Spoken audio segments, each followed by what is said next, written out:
Hi, Peter Rose from Longwood Currency Trading.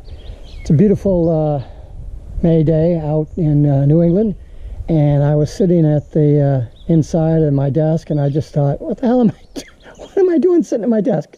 I was going to do a video, and I wanted to chat with you a little bit about technical analysis, and I thought, well, I can do that outside just as well as I can do it inside. So brought the dog out. He's on the screen porch. He's swinging around there so you can see the porch maybe. He's in there, but he'll bark. He'll bark. He'll go crazy for sure. But I just wanted to do a topic that everybody is talking about. Well, look, there's fundamental analysis and there's technical analysis, and I'm not a proponent of using either one of them, although I'm very technically oriented. I've got a bachelor's in physics. I've got a lot of math behind me. I've been a computer engineer, software applications development engineer. I had a 33-year career as that. So I'm very technically detailed and oriented, and I tend to be far more technical analysis oriented in my trading than fundamental analysis. I mean, look, I was trading the Brexit thing when that all started, and the price would totally go against you for days and days at a time, even though I was a short trader. Even though the price and the economics of price movement demanded that price go down, and it didn't. You know, it would go up 100 pips at a crack. So you can't tell me that by studying fundamentals that you're going to be able to ferret out currency price movements. And I don't think you can do that with stocks either. I mean, how often have we been happy with our position on Friday and to wake up on Monday morning and all of a sudden news is released that the chief operating officer is absconded with $40 million of the company's profits and has been misstating sales goals all along, and the thing goes completely to crap. You can't trust anybody.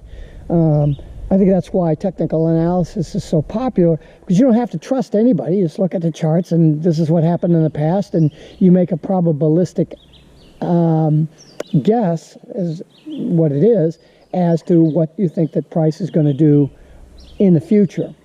And I think there's more validity to that line of thinking from a retail trader standpoint, particularly a short-term trader standpoint, than thinking, you know, we're going to do any kind of fundamental analysis. So I just wanted to express some thoughts about technical analysis, and I'm going to go over here and sit down in the sun so I can enjoy that. And I'll get back to you in just a second. All right, I'm settled in to a nice chair. It's going to be 83 today, I think, and it's really warming up nice now. It's just after 12. As I mentioned, I wanted to talk about technical analysis in general, and as I'm not pooping on this, I've been studying technical analysis, since probably the late 1970s. The only thing available then was stocks. I was interested in financial markets, so I studied the stock market. And I mean, I'd go down to Boston to some of the old bookstores to look at old books and things. And I stumbled on Edwards and McGee's technical analysis of stock price movement, or whatever it's called, and so I'm not pooping on technical analysis by any stretch. I think there's a lot to be said for it, but it has to be done correctly. I have a book that you might be interested in taking a look at. It's called Technical Analysis and the Active Trader. I think it was 2005 by Gary Norden. And he was a bank trader, a bank options trader. And he says in it, well, let me get the book back. I just threw it on the ground.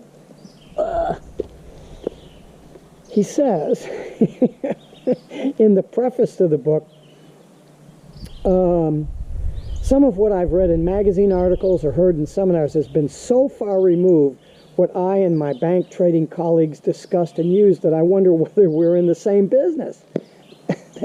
So, and this is the problem the problem doesn't rest so much with the technical analysis or the idea that you can ferret out what probabilistically may happen in a financial market by using technical analysis, but it's the way that you interpret it.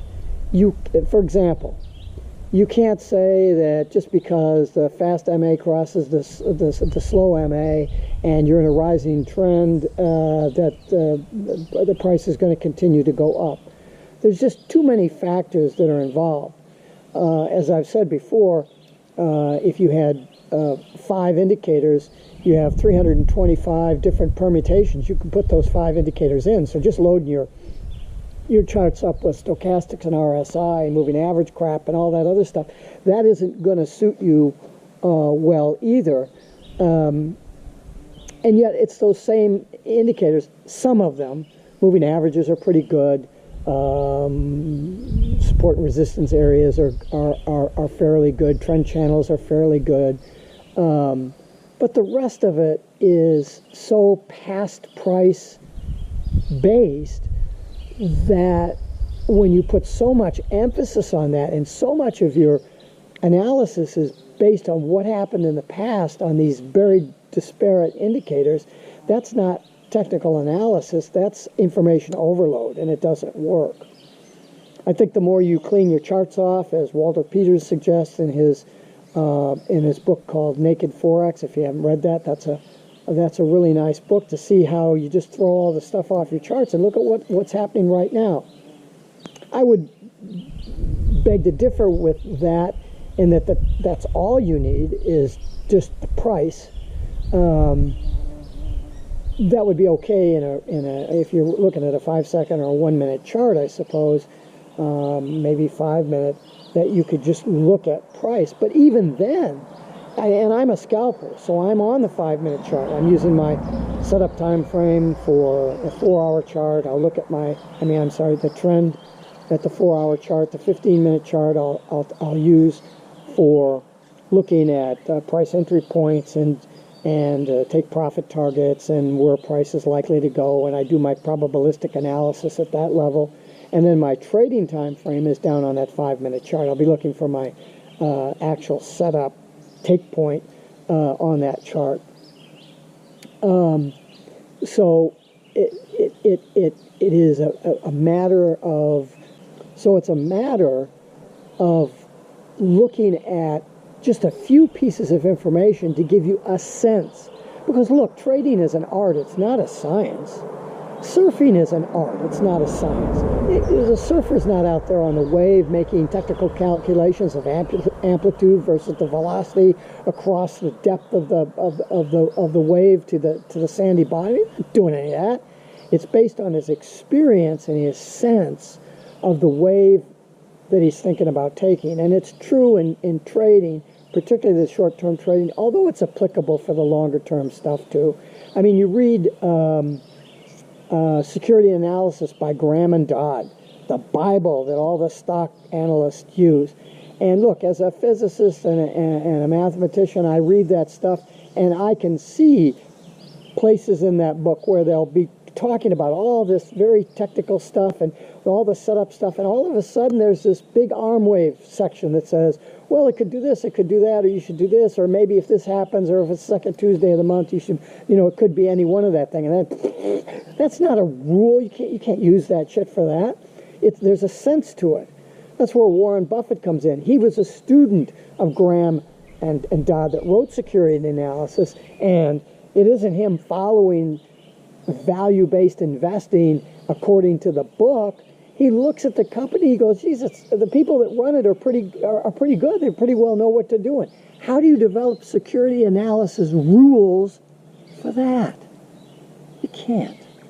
And you can't do that in the currency trading either. You can't determine whether Bob at Citibank just got a $5 billion order and he's crushing the market with that. You can't have any rule that bases that. Or you could say, well, if Bob comes in with $5 billion, the market is going to go this way at this currency pair. because you won't know that Bob's in the market until he's already into his trading. By that time, it's too late. So you have to get a sense for the market and a sense for where the market is going to go. How do you teach somebody that? Well, you certainly can't do it in a freaking video or a book or an online course or anything like that. You really have to have a mentor that can sit down with you and show you what to do, just the same way that just because you go to school and learn how to be a carpenter or a plumber, you're not going to go on the job with full responsibility to throw up the frame for this guy's third bedroom addition on his house. You have to have a master carpenter there saying, hey, look, I don't care what you read or what you did in school or what you read in a book. Pound these nails and these boards and put it here. And it's the same with your own ability to look at these charts and use a few analytical tools so that you can determine some kind of a probabilistic scenario that could happen. You know, look, does Elliott wave theory, oh man, is that a bunch of crap? Oh, there's a wave 1 and there's a wave 2 and a wave 3 and this is what you do at the end of wave 3. Look, it's just bullshit. It's just bullshit. You can take, or Fibonacci analysis, holy shit, I don't even want to start on that stuff. As a physicist and a mathematician, I don't even want to start on that. You can see it, Fibonacci in seashells and tree rings and the growth of crowds, but you're just not going to see it and be able to use it in trading. You have to look at things that mean something about the thing that you're looking at. Fibonacci analysis has nothing to do with financial trading.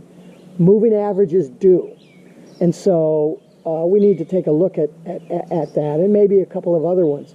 But it isn't a rule that when this particular thing happens with the moving average or a resistance point or whatever, or a combination of those.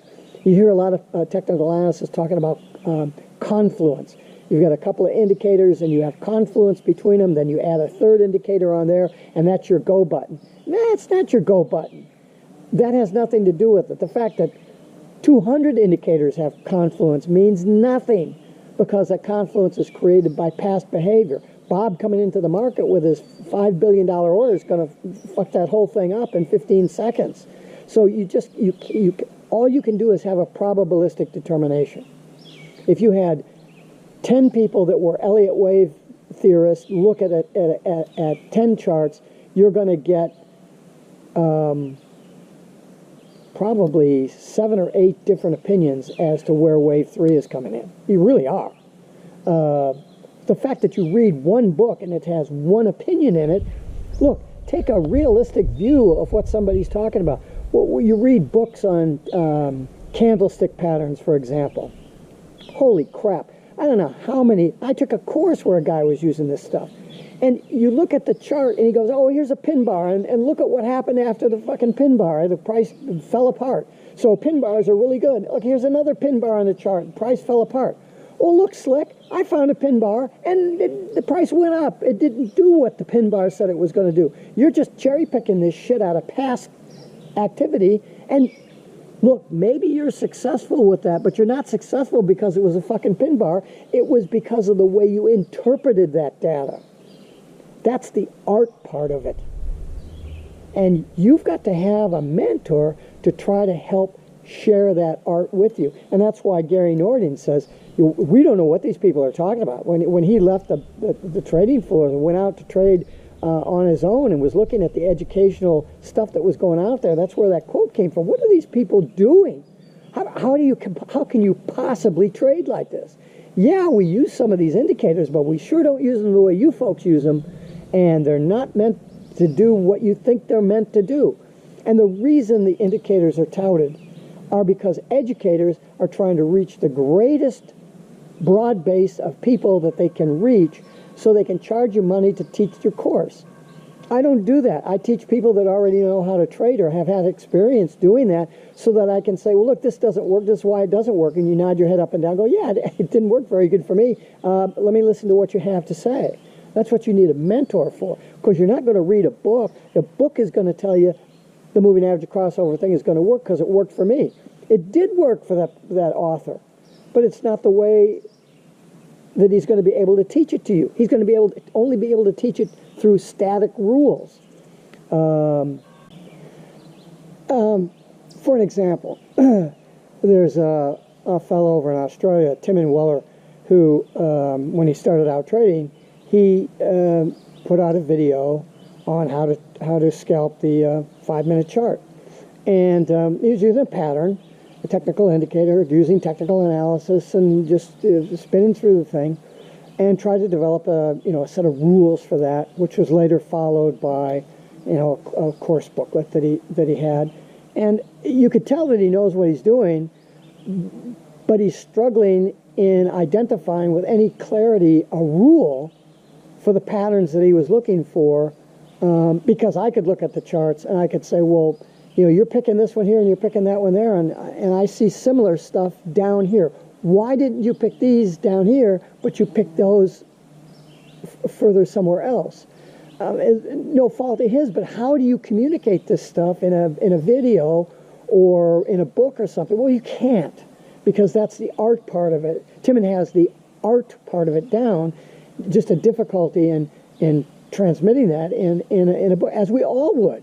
That's why you don't see me showing charts and drawing stuff on the board very often, because you can't communicate the artistic part of it showing a chart, because somebody's going to look at the chart and they're going to look for a rule. They're going to look for, oh, that's a pin bar, and the pin bar is exactly 80% of the body size, and that's the rule. It's not the rule. There's so much more involved in it. I hope you found this video interesting. I didn't mean to drag it on as long as I did. I'm getting hot out here, so I'm going to go in and have lunch. My name is Peter Rose, founder of Longwood Currency Trading. Have a great day. Have a great trading day. And I assure you, I'm going to have a great end of my day here in New England.